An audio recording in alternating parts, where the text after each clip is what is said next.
The raven found Robb Stark in the pale before dawn, when the wind of the twins carries the smell of river mud and campfire ash. He stood outside his tent with grey wind still as a statue beside him, reading the short, cramped words until the parchment went soft under his glove. The message from Lord Walder Frey was not a demand, not quite. It was a reminder with teeth. A bridge had 2 towers, and the young wolf had crossed only one.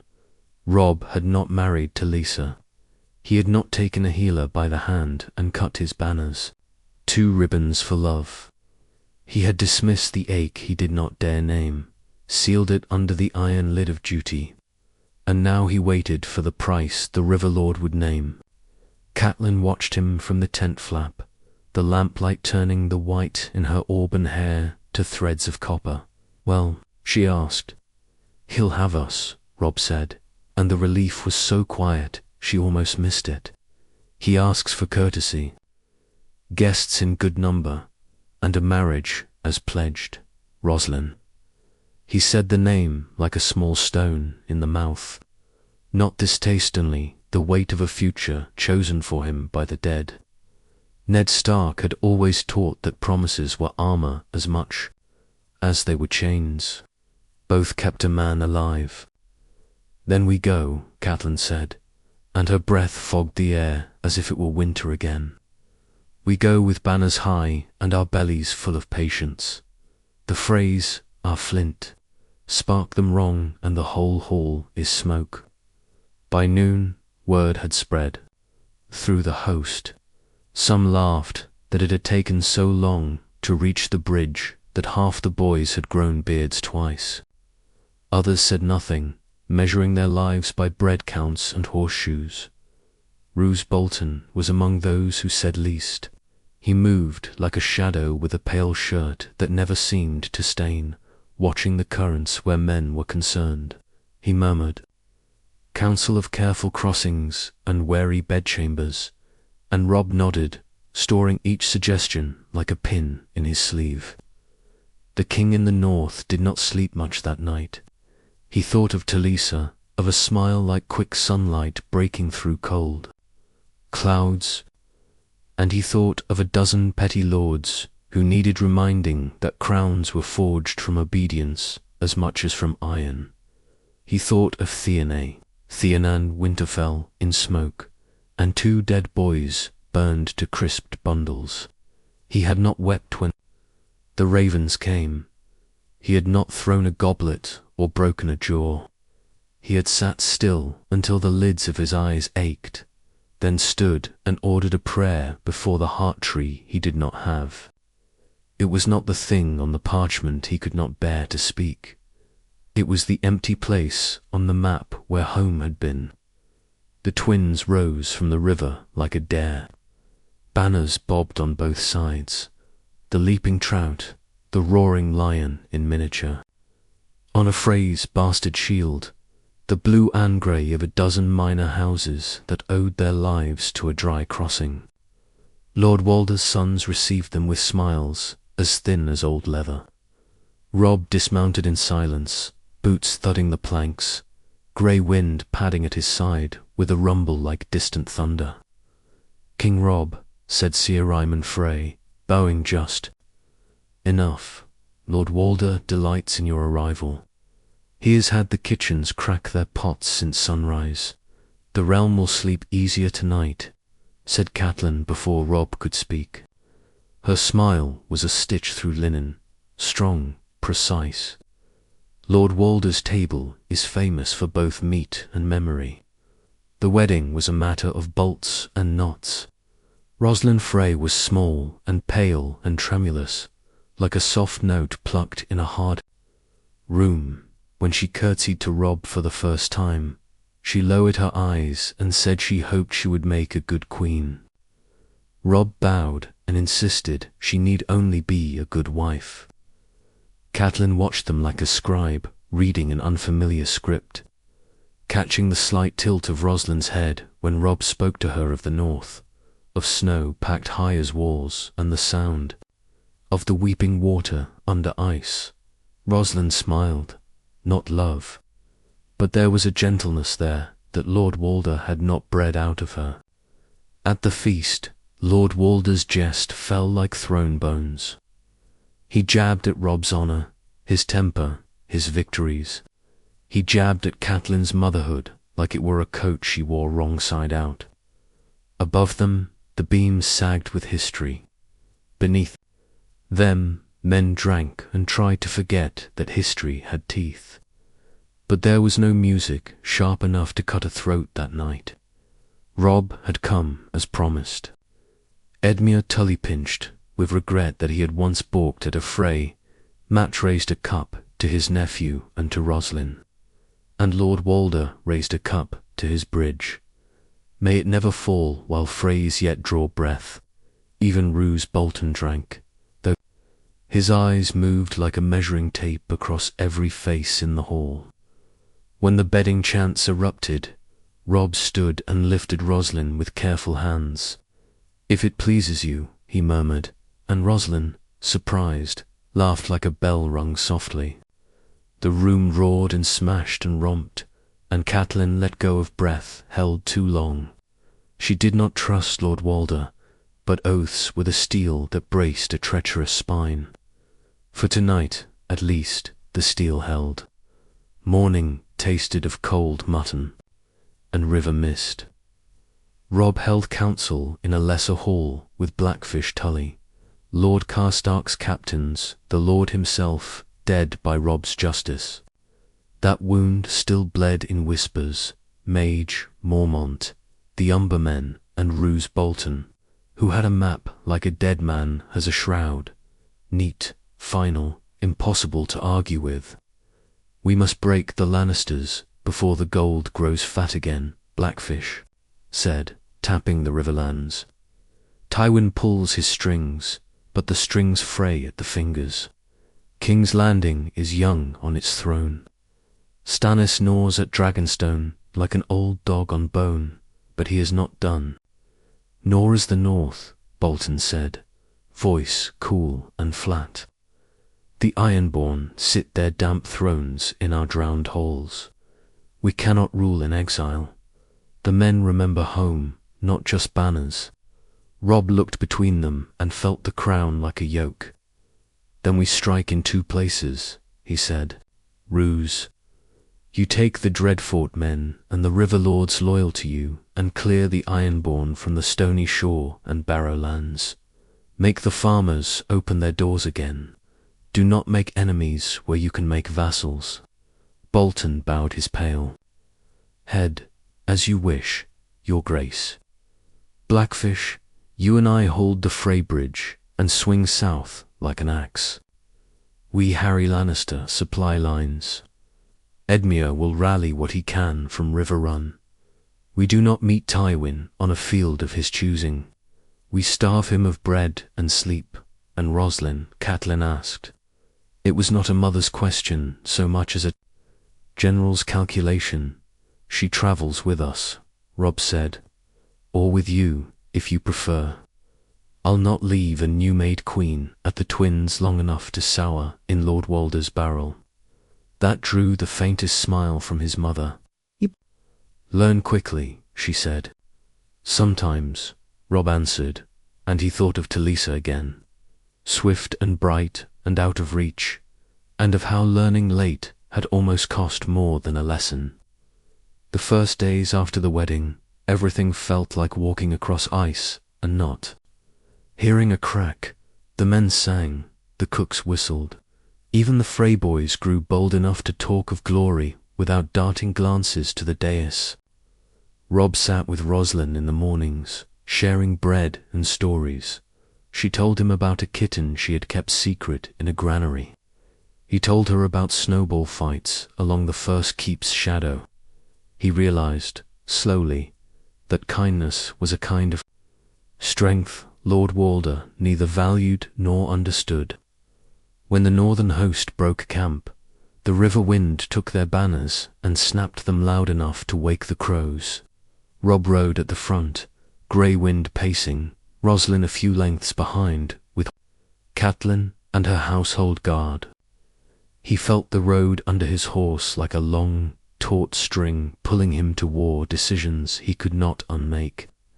But the twins fell behind them, and no knives chased them from the dark.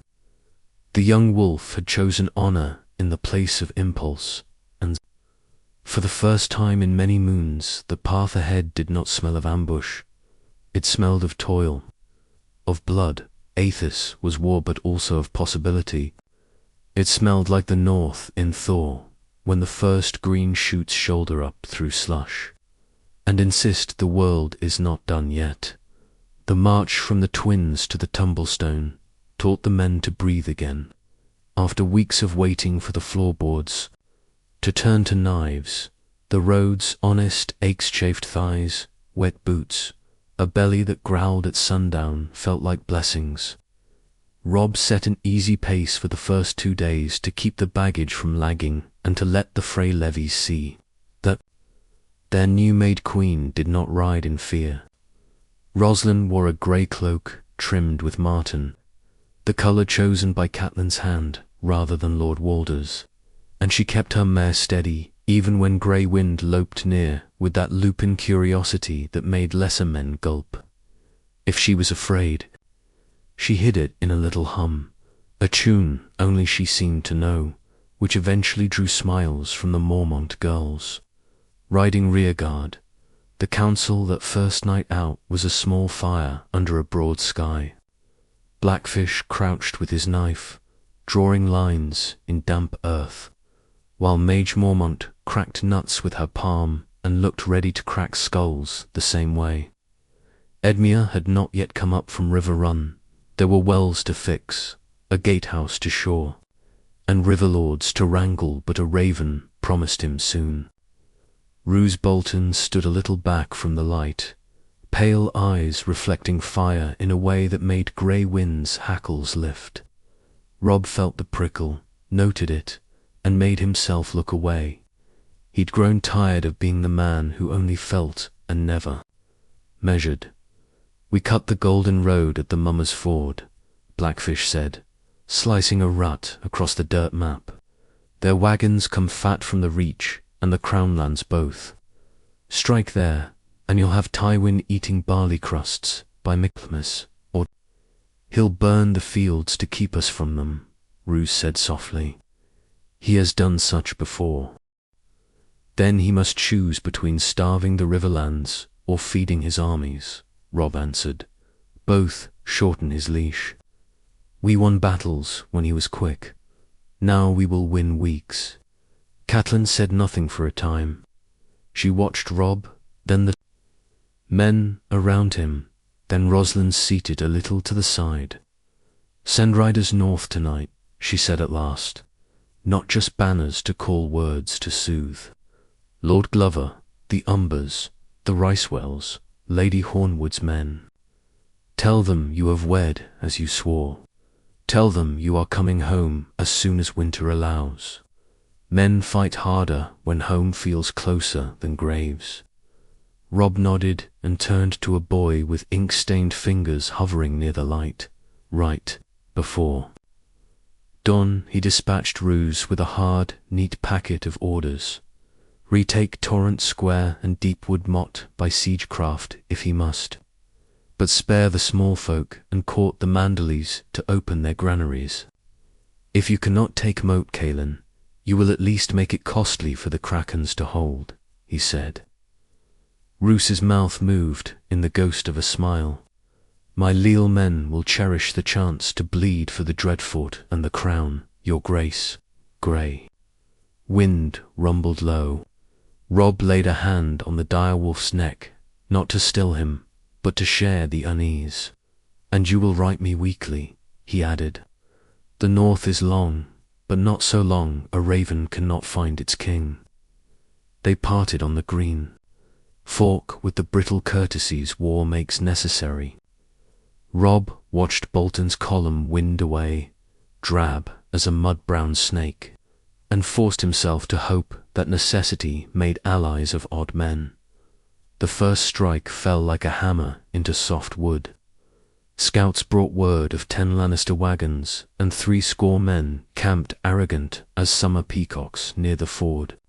Robb chose 50 riders umber hardcases, Mallister lancers, and a handful of Frey cousins eager to boast and scent.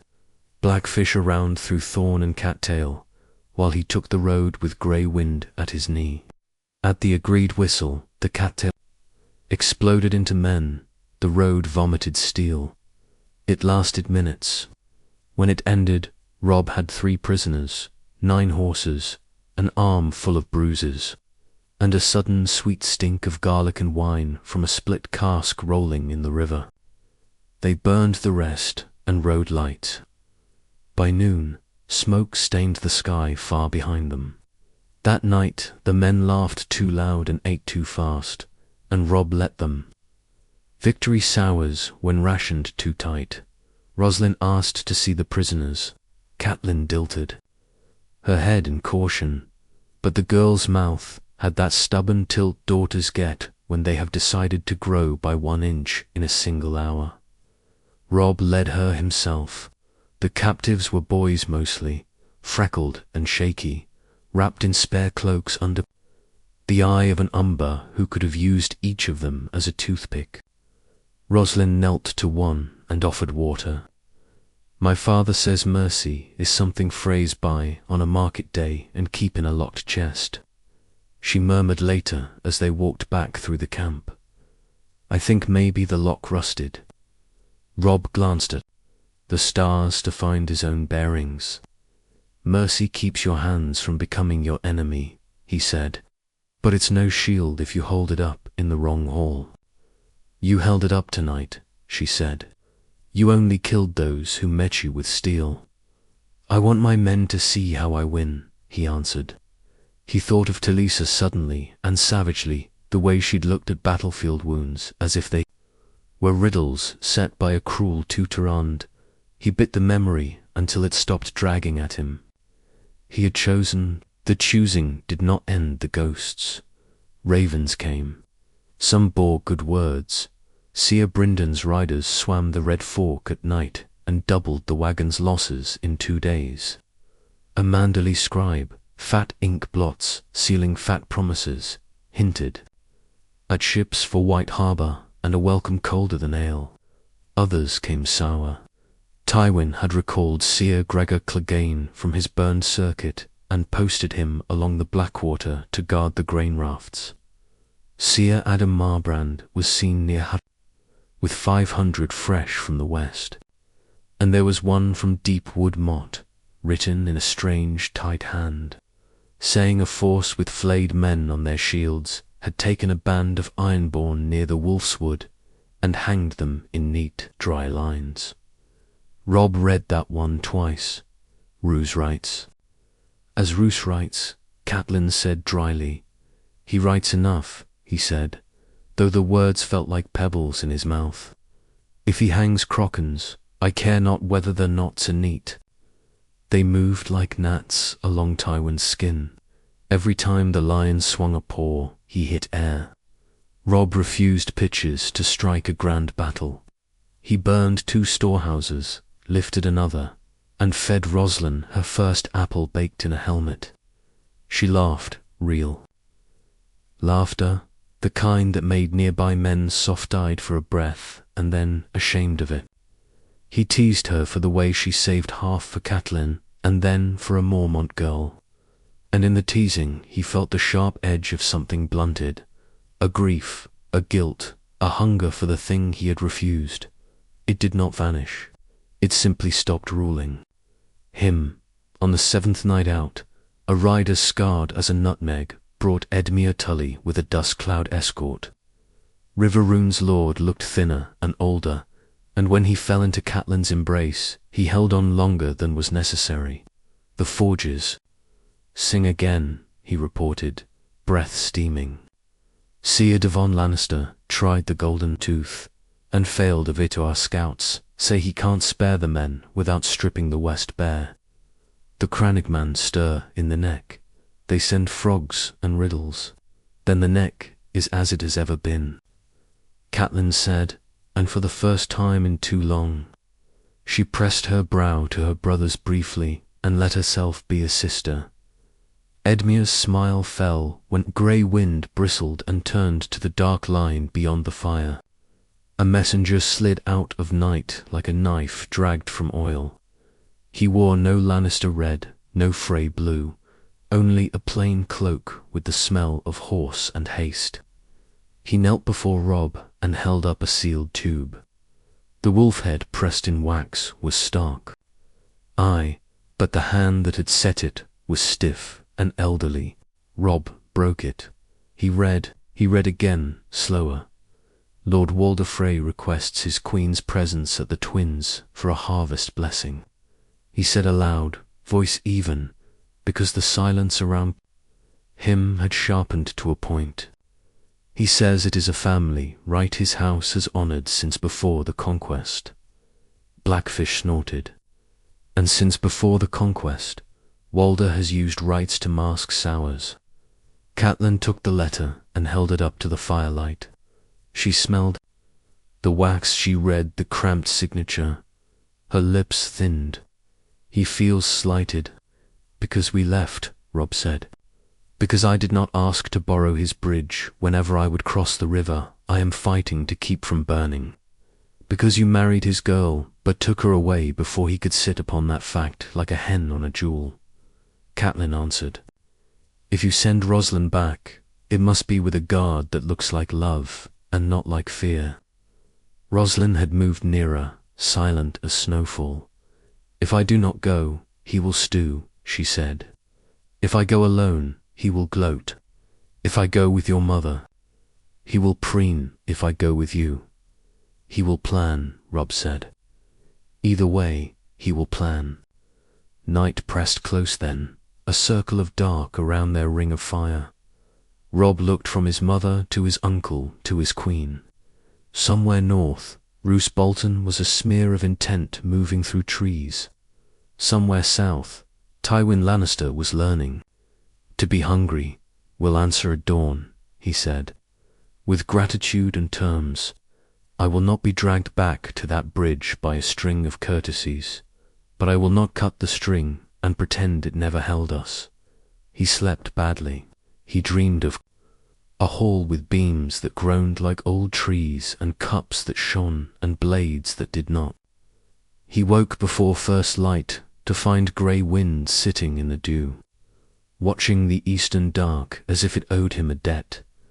Dawn came in a red smear over the river, and with it came the decision. Robb broke his fast with bread hard enough to hammer nails, and bacon greasy enough to soothe them down. The men moved with the quiet, patient rhythm of soldiers who knew the day's orders would be given soon, and knew they might not like them. Catelyn sat across from him, tearing bread into neat strips.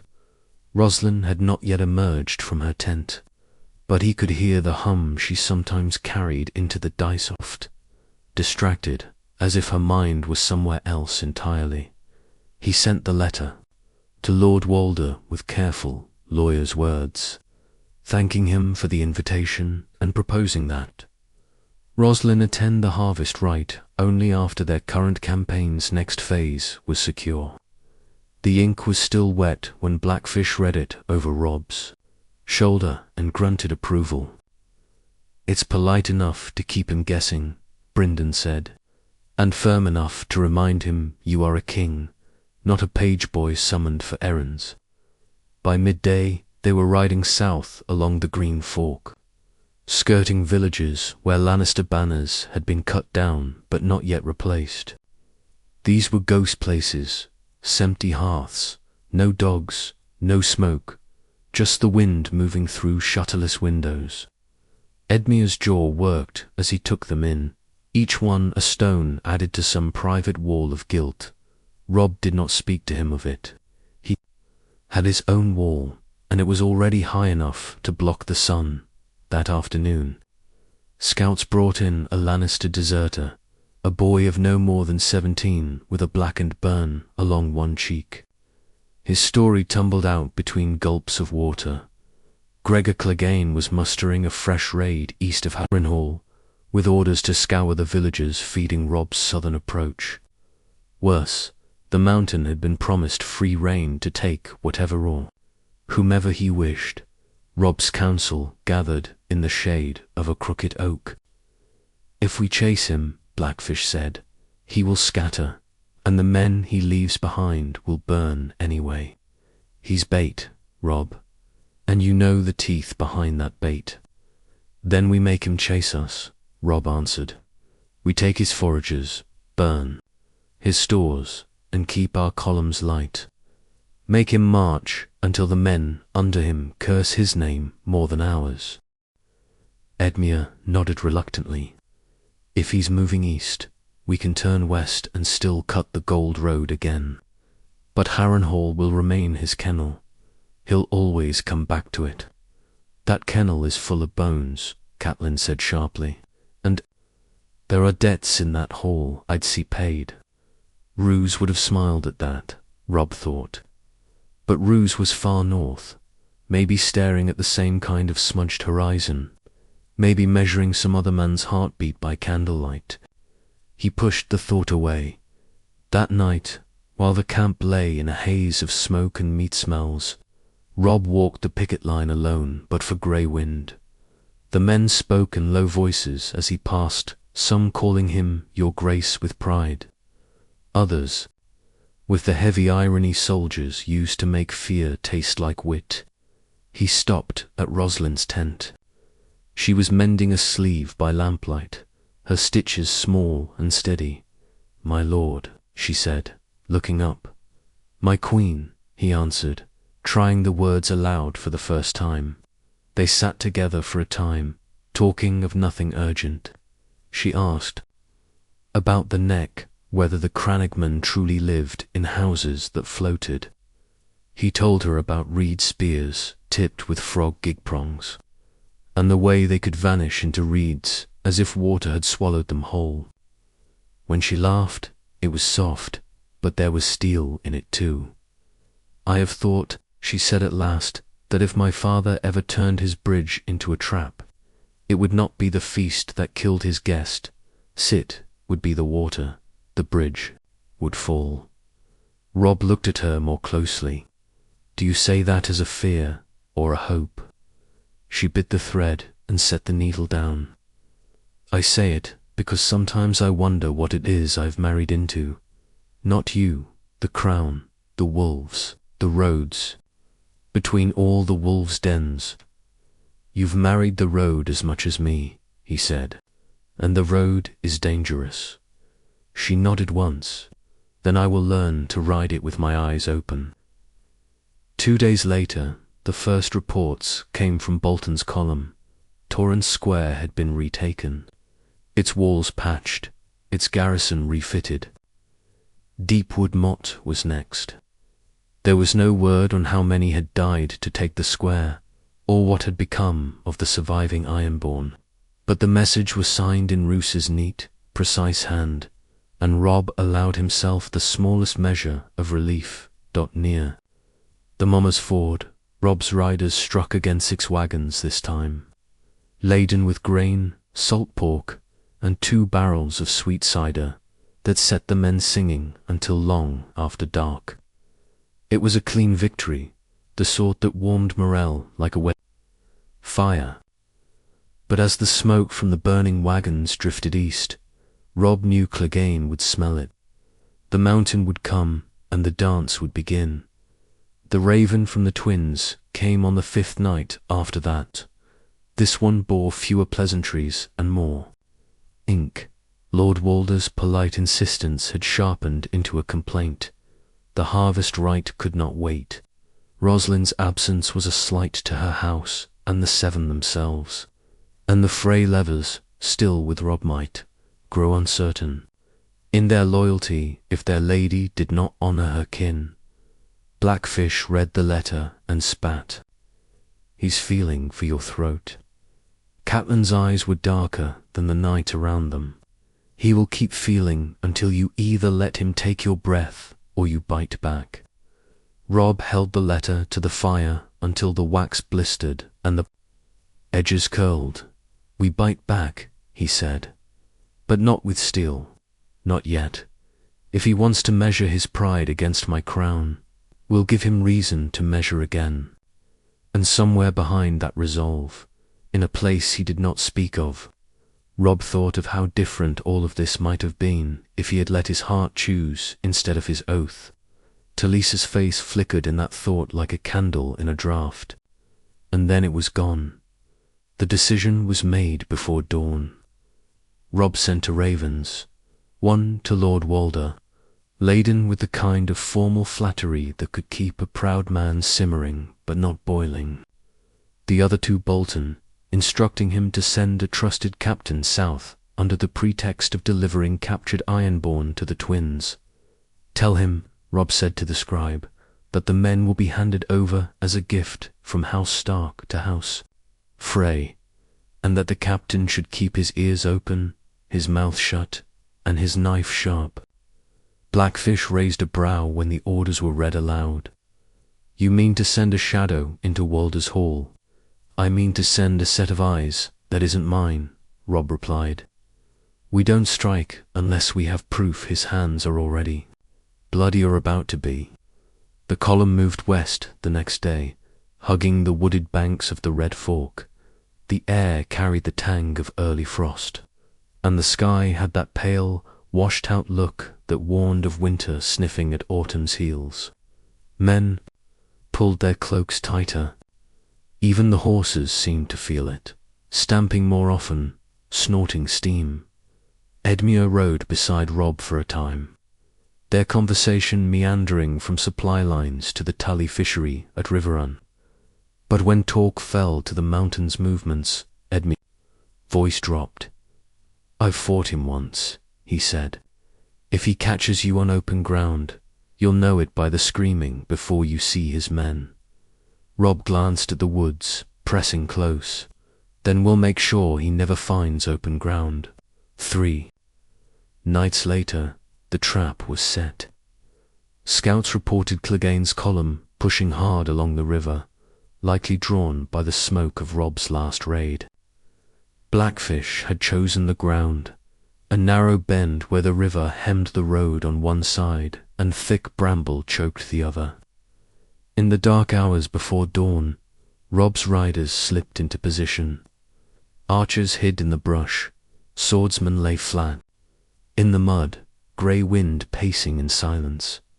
When the mountain's men rounded the bend, they were strung out from a long march, wagons clattering behind tired horses. The first volley of arrows struck like a clap of thunder, and chaos followed men tumbling into the river, others hacking at the brambles only to be met with spear points. Grey wind tore through the rear guard, a flash of silver fur and red. Teeth, it was over faster than Robb expected. A dozen Lannister men lay dead, twice that number taken prisoner, and the rest scattered into the woods. But Gregor Clegane was not among them. "He was never here," Blackfish said, wiping his blade. "Clean. We took his bait instead of the man." Robb cursed under his breath. "Then he's somewhere else, burning what he pleases." The victory felt hollow, even as the men cheered and stripped the wagons of food and weapons. That night, Roslyn joined Robb by the fire, her face drawn in the flicker of flames. "They cheer," she said, "but it doesn't sound like joy." "It's not," Robb admitted. "It's relief. The kind you feel when the storm misses your house but hits the next one over." She watched him for a moment, then said, "You carry more storms than any one man should." Before he could answer, a rider approached, breathless, holding a sealed message marked with the sigil of House Frey. Robb broke it open. It was shorter than the last, a single sentence in Walder's spidery hand. "The right will be held whether or not the Lady Roslyn attends." Robb stared at the page until the ink seemed to blur. Catelyn read it over his shoulder, her jaw tightening. "He's daring you to call his bluff. or warning me he doesn't need her here to act. Robb said. That night, he lay awake, grey wind stretched beside him, listening to the muted sounds of the campmen shifting in their sleep, the occasional snort of a horse. His thoughts chased themselves in circles. Walder's words, Clegane's absence, Bolton's silence from the north. He wondered which of them would strike first, and whether he would be ready when they did. By morning, the camp was already stirring when another raven came, this one from Ruse. The letter was polite, efficient, and as bloodless as ever, but it held news Robb hadn't expected. Deepwood Mott had fallen, and the Ironborn survivors had been sent to the Dreadfort for safekeeping. Bolton would winter there before moving south again. Blackfish read the letter and frowned. He's digging in, not moving. Which means the north will be his before it's mine again, Robb said quietly. Catelyn's gaze was fixed on the river, and Walder will see that too.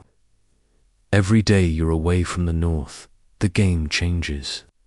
Every day you're nearer his bridge, he will be thinking of how to close it. The wind shifted then, carrying with it the smell of wood smoke, not from their own fires, but from somewhere ahead. The mountain's work, or another trap waiting to be sprung. Robb tightened his grip on his reins. The road was still long, and every turn seemed to hold another choice that could not be unmade. The smoke was thick enough by midday to turn the sun to a dull coin. Robb's outriders returned with grim faces. A riverside village, nothing Grandhoff. A dozen stone houses, a few timber huts burned to embers. No bodies, no livestock, no supplies. The mountain's work, deliberate as ever. They took everything worth taking and burned the rest, Blackfish reported. Tracks lead south, but they're scattered. Either he's split his men, or he's toying with us. Robb studied the smudged horizon. If we chase, we risk being led into open ground. If we don't, he burns the riverlands bare. Catelyn's voice cut through the rising murmur. You can't guard every village between here and Harrenhal, but you can make him pay for each torch. They struck that night. Under cover of darkness, Robb sent 24 riders ahead of the mountain's known route, not to fight, but to poison his forage and foul his water. Barrels of grain were scattered with ground oak galls. Wells were salted with just enough brine to sicken the men who drank. No glory, no banners, just quiet work meant to slow a predator's run by the time the riders returned. Another raven had come from the twins. This one was dressed in courtesy, but the words were brittle. Lord Walder regretted that the Lady Roslyn could not attend the harvest rite, and trusted the king and the north would remember the debt of his crossing when next he counted his friends. Blackfish snorted when he read it. The old spider's spinning harder now. Robb tapped the parchment against his palm. He wants me thinking of his friendship, while Grego burns the riverlands. If I answer too quickly, I look weak.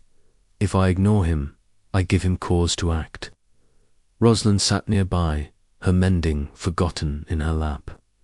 He'll never act for cause, she said quietly.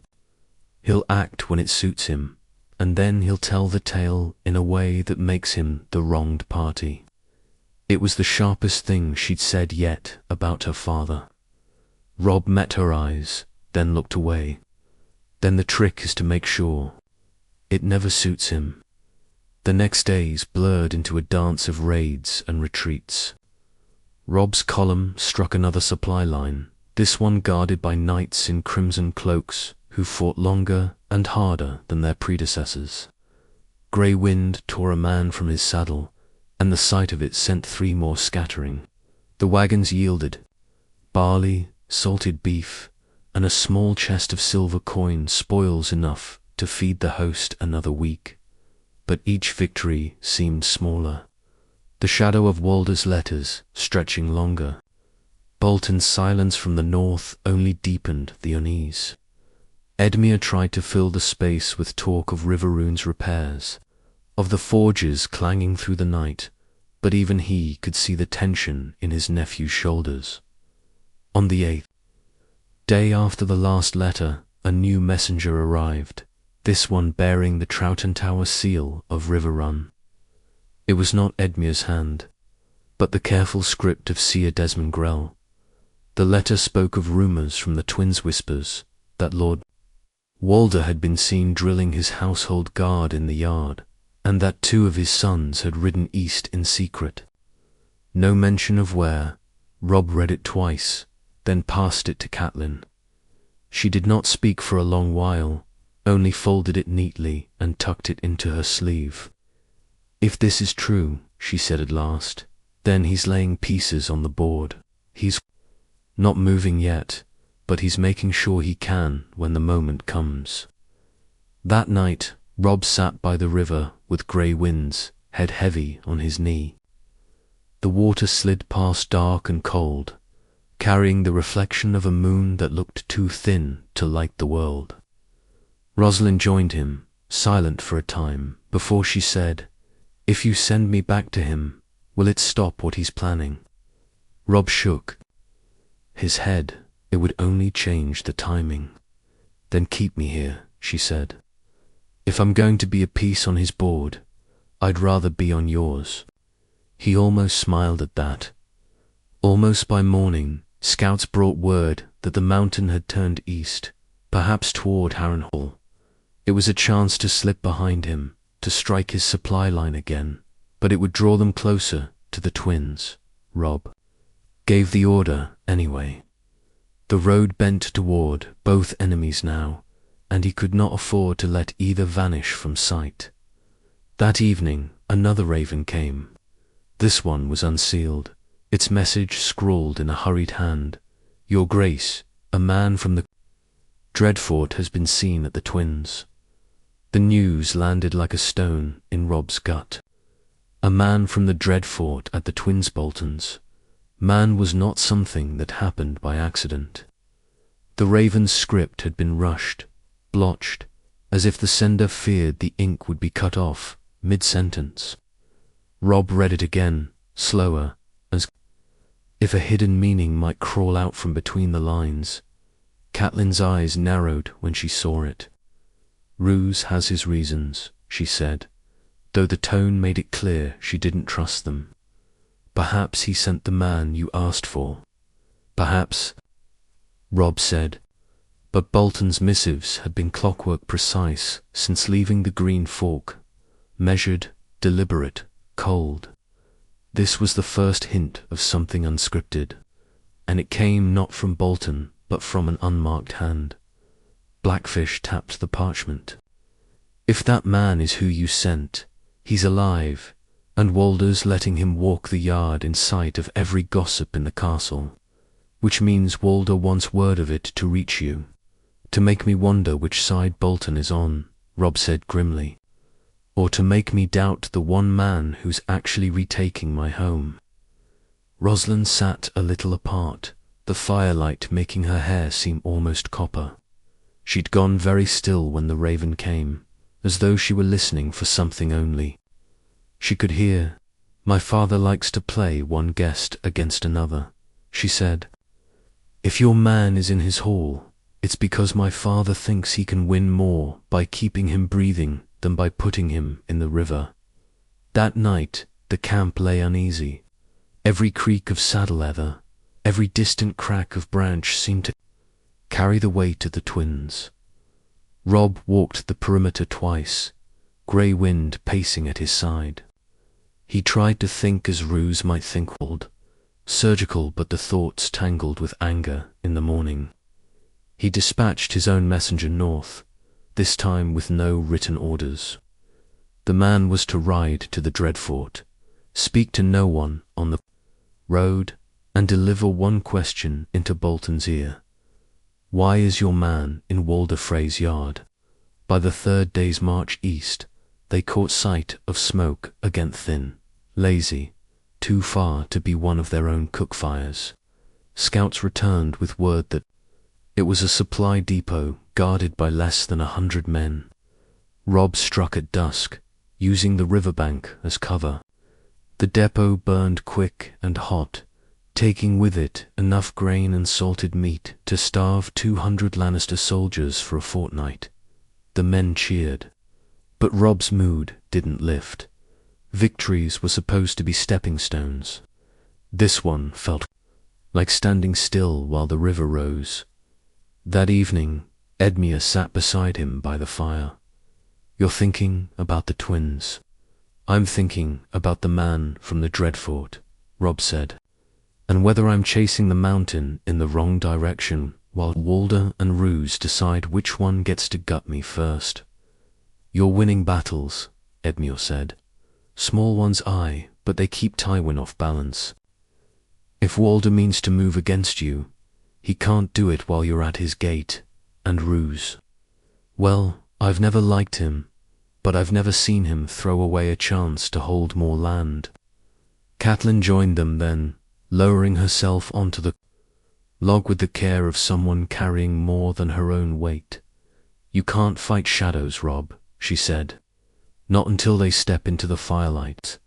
For now, keep your sword for the enemies you can see." The next morning, the choice was forced on him. 2 riders came hard from the west. Lannister outriders had been sighted crossing the Tumblestone, riding not for Riverrun, but for the bridge at the Twins. 100 strong, maybe more. Blackfish leaned over the map spread on the grass. If they're riding for the Twins, they're not doing it without Tywin's blessing. And if Walder's opening his bridge to them, then the phrase, "have chosen," Catelyn finished. Robb's fist closed over the little carved wolf that marked his host's position.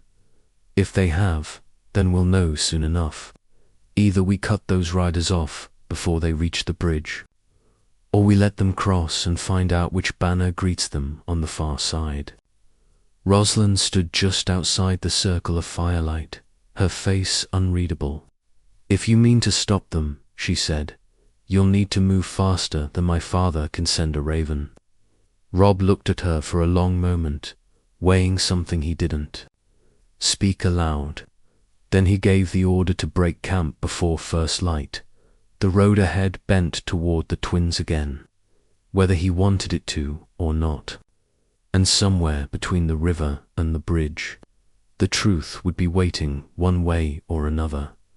They broke camp in silence, the kind of quiet that meant every man knew the day ahead might end in blood. The air was brittle with early frost, and the horse's breath came in plumes.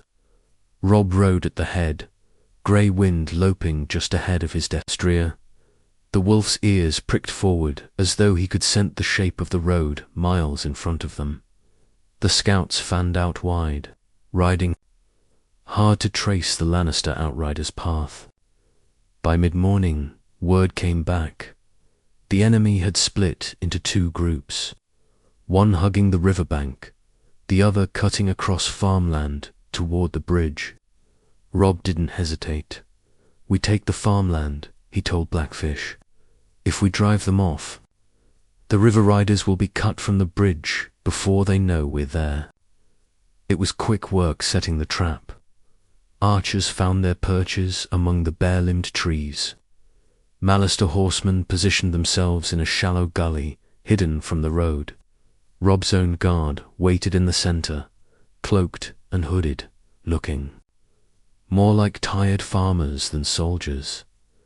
The Lannisters rode into view just past midday, sunlight flashing off polished helms. They weren't expecting trouble. Most didn't even have swords in hand. Robb let them come close enough to see the gold lion on their breastplates, close enough to smell the leather and sweat. Then grey wind's howl split the air.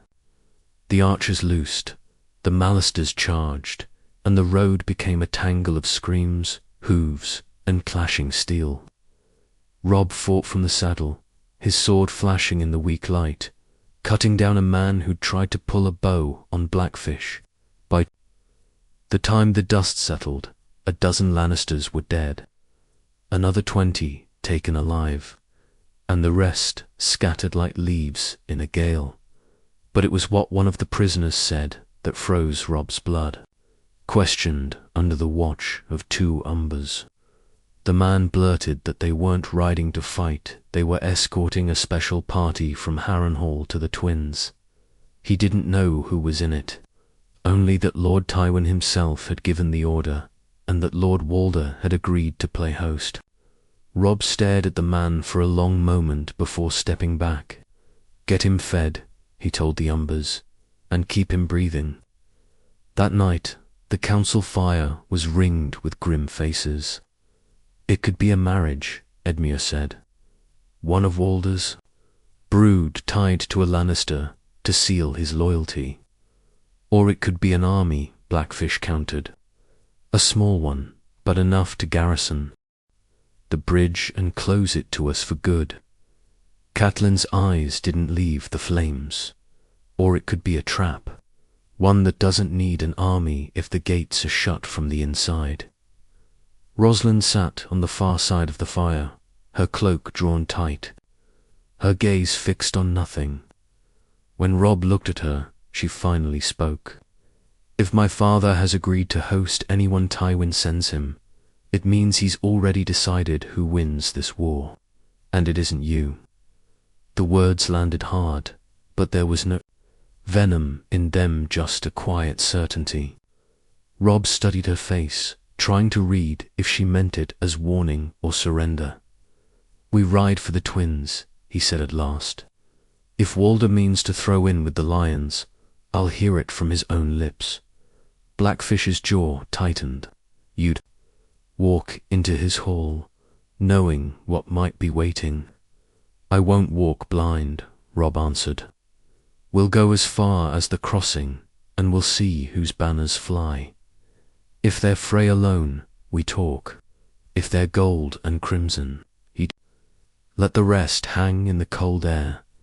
The march was set to begin at dawn. The men moved with that restless energy that comes before a siege or a battle, sharpening blades, checking straps, speaking in low voices. Robb lay awake long after the fires burned down, grey winds slow breathing, the only steady thing in the dark. When the first light came, thin and grey over the horizon, they moved toward the bridge. Every mile closer felt heavier, and by mid-afternoon, from the rise of a low hill, they saw it at last, the Twins stark against the winter sky, and the banners snapping above the gatehouses. They were not just Frey blue. The second banner was a red field, but not the Lannister lion. From the hilltop, the wind caught it enough for Robb to see the black shape flayed open, skinless and grinning House Bolton. For a heartbeat, no one spoke. Even the horses seemed to sense the weight of it. Then Blackfish swore low under his breath. "Your man from the Dreadfort," he said. He wasn't visiting. He was delivering the bridge. Robb's fingers tightened around the reins until the leather creaked. "Roose wouldn't take the Twins without telling me," he said. Though the words felt thin even as they left his mouth, Catelyn's gaze was fixed on the towers. Roose wouldn't take the Twins unless he meant to keep them. And if he's there, under Walder's roof. She didn't finish. She didn't have to. A rider appeared on the far bank of Frey in pale blue, carrying a white flag. He rode out to the midpoint of the bridge and waited. Robb left his guard behind but for Blackfish and 2 bannermen, grey wind pacing tight at his knee.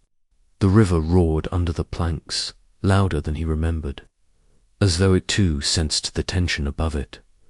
The Frey bowed low when Robb halted. "His lordship bids you welcome, your grace," he said, voice careful, "and invites you to sup with him. Lord Bolton is also present, and eager to speak of the North." Robb studied the man's face, looking for the lie. He found none but.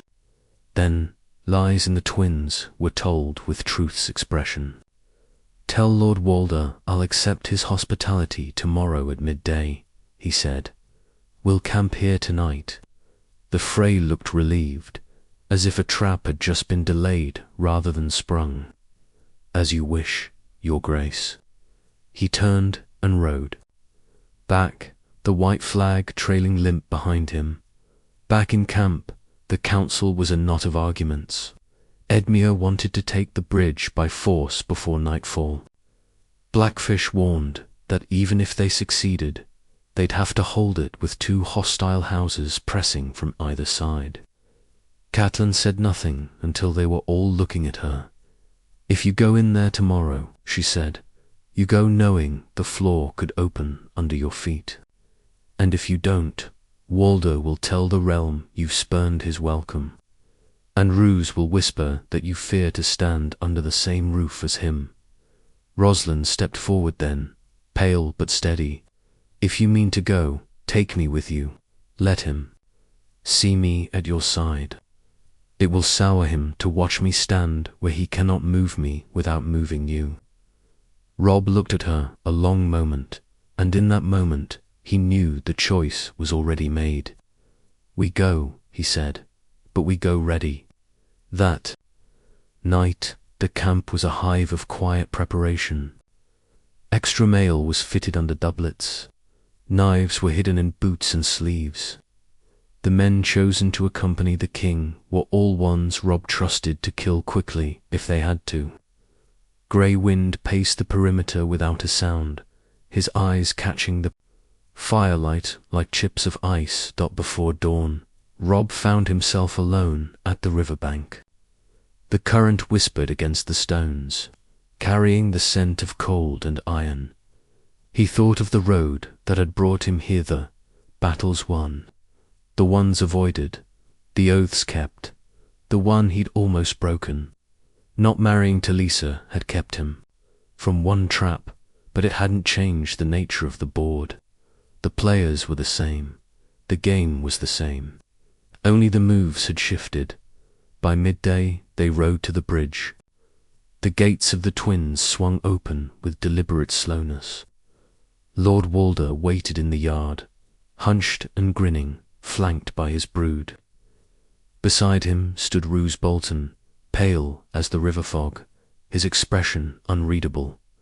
Robb swung down from his horse, Grey Wind at his side, and stepped forward into the shadow of the gate.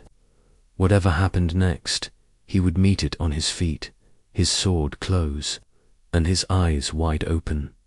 And in the silence that followed, the sound of the gates closing behind them was loud enough to feel in his bones.